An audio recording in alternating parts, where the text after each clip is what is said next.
Oke, assalamualaikum warahmatullahi wabarakatuh. Kembali lagi bersama saya Pardi Karliza di channel Akademia.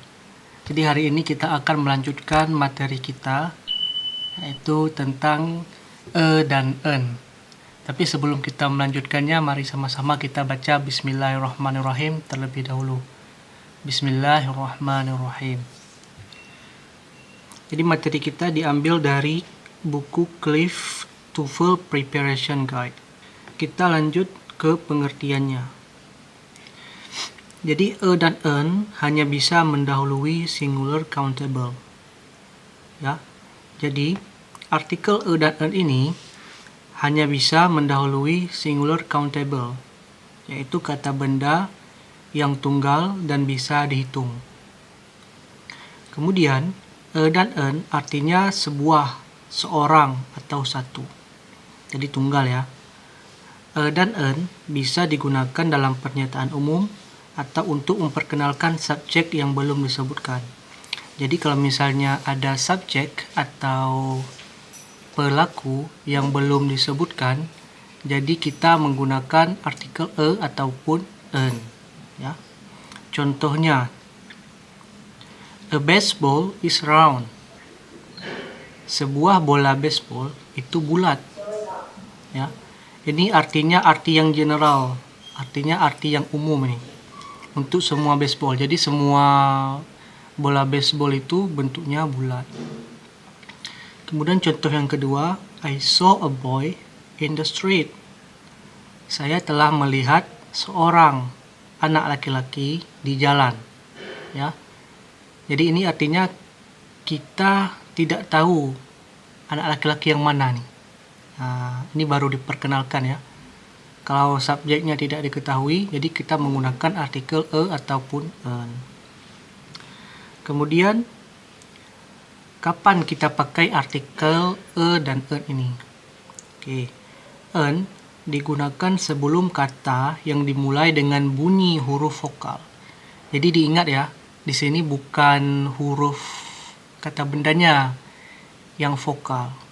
Ya, huruf vokal itu a, i, u, e, o ya, bukan kata hurufnya ya, tapi ini bunyinya, bunyi kata bendanya. Ya misalnya an apple, ya. Jadi apple itu bunyi huruf pertamanya itu vokal ya, makanya dipakai an ya.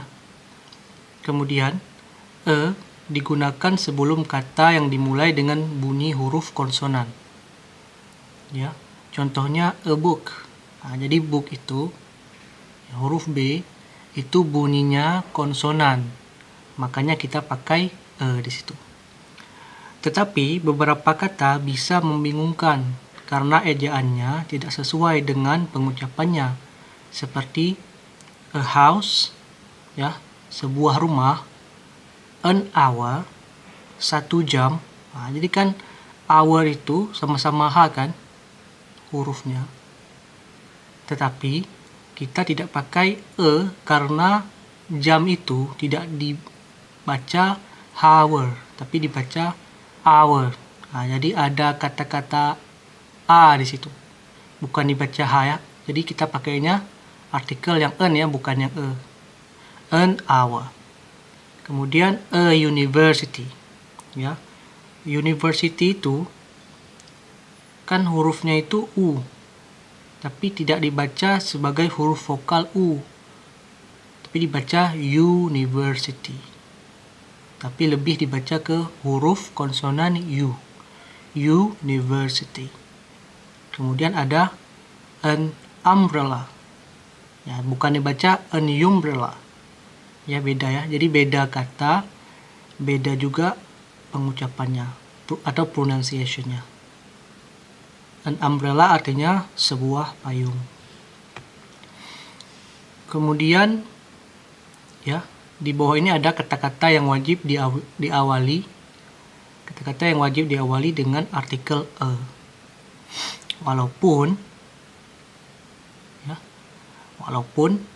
hurufnya itu kadang-kadang berawal dengan huruf vokal, tapi bunyinya itu bukan vokal ya, tapi bunyinya itu konsonan. Oke, kata yang pertama yaitu ada European, artinya Eropa. European, ya, bukan bacanya itu E-nya, tapi ada kata U di situ. Makanya dipakai artikel E. Kemudian house, rumah. Uniform, seragam. Eulogy, artinya sanjungan. Home, ya, rumah. University, universitas. Euphemism, pelembut kata artinya. Euphemism, pelembut kata. Heavy, berat. Universal, ya, universal. Eucalyptus, ya, pohon kayu putih, ya. Half, setengah. Union, perserikatan atau gabungan, ya, artinya, ya. Nah, jadi ini kata-kata yang tadi itu wajib diawali dengan artikel E, walaupun ada sebagian katanya dimulai dengan huruf vokal. Kemudian ada kata-kata yang wajib juga diawali dengan artikel en, ya, seperti tadi, ya. Hour, artinya jam.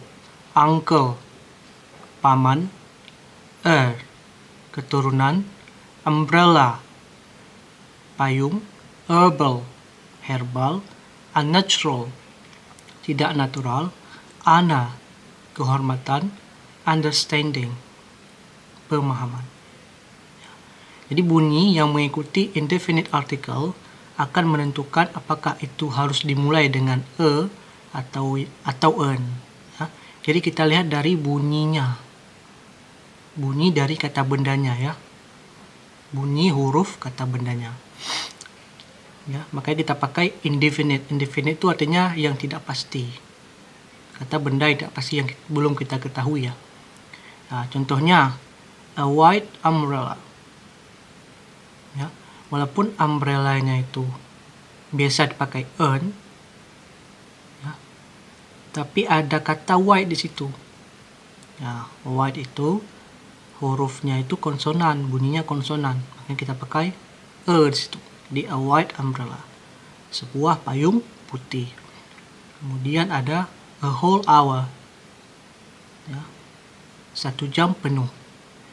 Artinya karena ada kata-kata whole di situ, makanya kita pakai indefinite article e di situ, ya, a whole hour.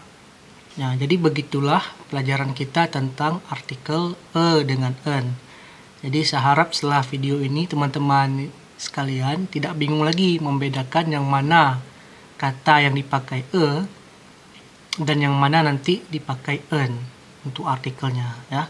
Jadi kesimpulannya e dan en itu adalah indefinite article yang fungsinya menunjukkan subjek yang belum kita ketahui.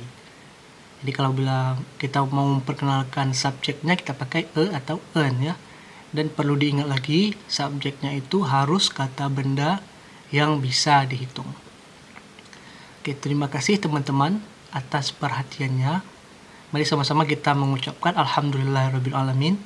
Semoga pelajaran kita hari ini mudah dipahami dan bisa nanti digunakan ilmunya dalam menjawab soal-soal TOEFL.